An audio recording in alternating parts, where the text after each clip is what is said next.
Массовая авария произошла на проспекте Амирхана. Там столкнулись 4 автомобиля.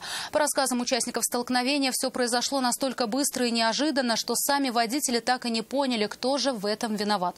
С места аварии репортаж Айгуль Бадрудиновой.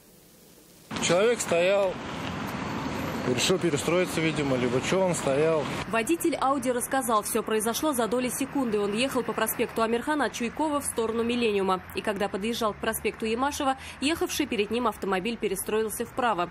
И тут перед глазами предстал Volkswagen, который стоял после разворотной петли между левым и средним рядами с включенным правым поворотником. Водитель легковушки явно ждал возможности перестроиться в левый ряд. Я его заметил по тормозам, чтобы не ударить его. До последнего пытался сманеврировать. В итоге направо немного ушел, в край его все равно зацепил.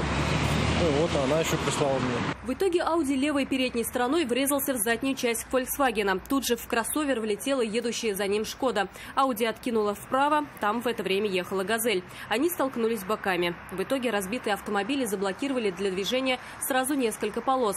Благо движение было не очень интенсивным. Все участники аварии остались дожидаться автоинспекторов. Сами выяснить, кто прав, а кто виноват, они не смогли.